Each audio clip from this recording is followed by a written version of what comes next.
one last point, just kind of on this theme about Heglin's case against political theology, which, as I've said, I think is ultimately, you realize like what the argument of the book is. It's an argument against political theology, and I always kind of think it's a useful exercise in, when you take a book of theory, to try to reduce it down to a couple of exhortations. I know this is can be a little bit silly, but to basically say, okay, what is the book shouting at you to do, right? And I think in this case, in the case of this life, it seems to be saying we can do whatever we want to do. There's nothing that's that has to be the way it is. We can do what we want. Commit to things, believe in things, be ready to be heard again. And I think that's it. I don't know, but maybe you disagree, or maybe you want to propose some other exhortations that So it's like it's a post breakup book. It's like you might want to retreat, but in fact, to have freedom, you need to take a risk. You need to commit. You need to live your life, and there will be suffering. There will be pain. Is that not our argument at the end of history? That, okay, we've had our lotus eating end of history period where we've abandoned any great dreams, but we're allowed to dream again. We're allowed to allow ourselves to be hurt and to have hope and expectation once again. Alex, that's you're making my heart flutter here, dude. I just want to be myself, shed all that cynical weight that you carry around, the accumulated irony and sarcasm and everything that weighs you down. And yeah. Anyway, okay. So two last issues to deal with, and they're kind of big ones. Let's see if we can manage to find kind of credible answers to this. So one concerns the images of utopia. I think there's quite an interesting discussion of Adorno at the end of chapter 6, and Adorno acts as a bit of a foil for Hegel. Adorno says we can't have images of utopia because utopia for him is a purely negative thing. It's the absence of bad things in the here and now, specifically the absence even of worldly suffering. So you know what the answer is here, obviously. Hegel goes, hey, Adorno, you're basically holding on to a religious idea of a longing for redemption from this condition of finitude. Your idea of utopia is a sort of what could be called a kind of Freudian death drive, or some desire for a universal wholeness relieved of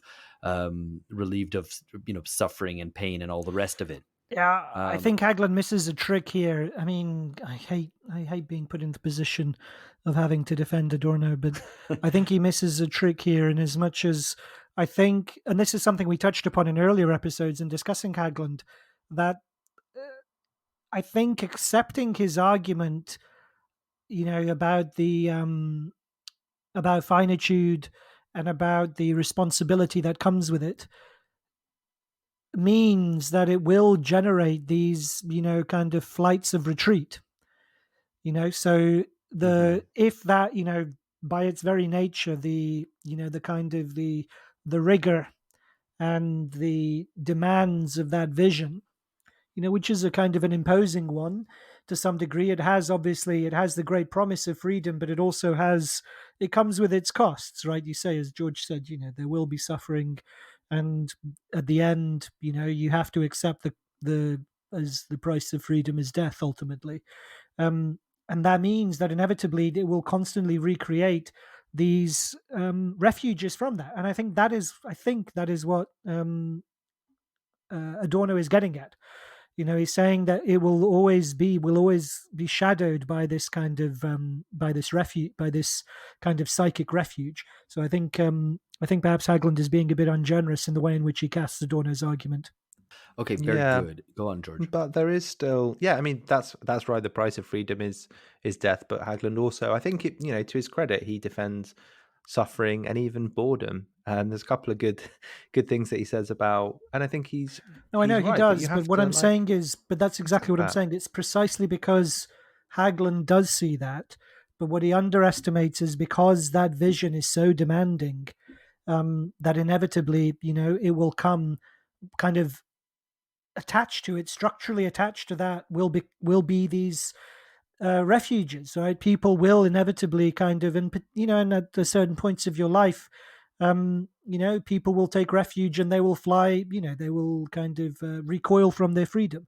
And I think that's what Adorno is getting at in this idea that utopia is a purely negative thing. We will always be, if you accept Hagelund's argument, then the idea of being relieved of suffering will always be a temptation.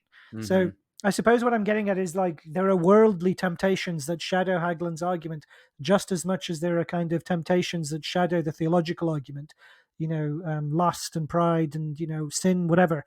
And I think he underestimates the fact that his argument comes with a structure, kind of a set of temptations that are specific to his secular faith as well. Very good. And one of these is this yeah. idea that we could be relieved of suffering in its entirety. I don't think it's being relieved of suffering in its entirety. Maybe that's the ultimate origin. Maybe it's just that, the old existentialist idea that people are scared of freedom. It's the fear of the massive weight of responsibility for making your life, and nobody. That's what I'm saying.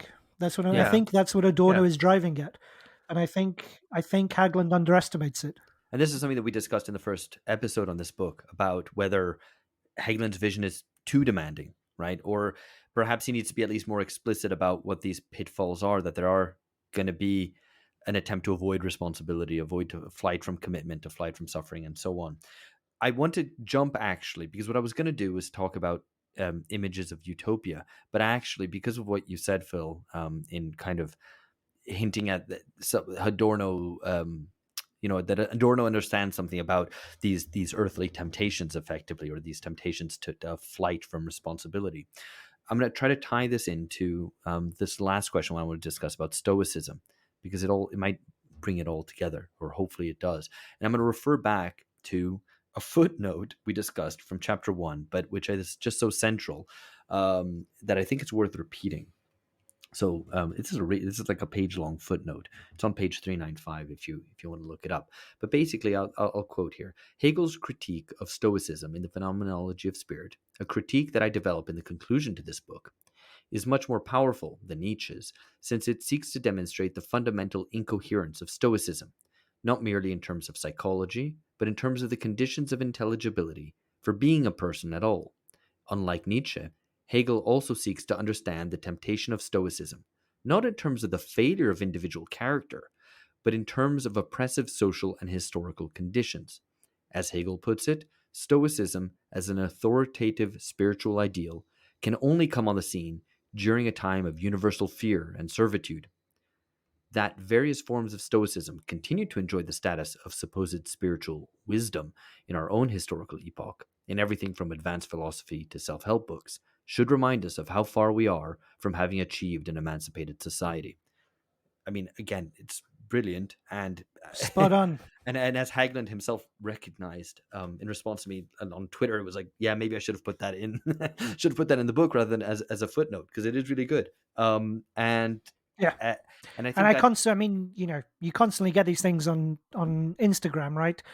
These shit heel accounts about kind of with quotes from Seneca and Marcus Aurelius and whatnot, and the very fact that they're popular, it speaks to exactly that.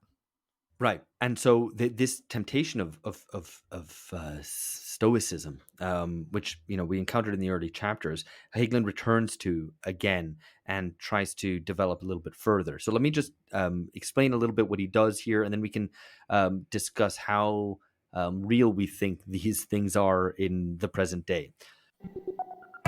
Well, hello, listener. I hope you like what you're hearing. It's a short excerpt from an episode that's available only to subscribers. Want to support BungaCast and get at least 2 original episodes a month? Sign up at patreon.com/BungaCast right now. $5 a month patrons get access to exclusive episodes like our in-depth analyses of present history. The big stuff that's happening right now. As well as chats with our regular guests, extended interviews with the key thinkers trying to understand our world today, and much more. For $10 a month, you join the BungaCast Reading Club, the place for those of us who are serious about equipping ourselves with the necessary intellectual tools for understanding the world and seeking to change it. Phil, George, and myself, Alex, look forward to seeing you there. Patreon.com/BungaCast.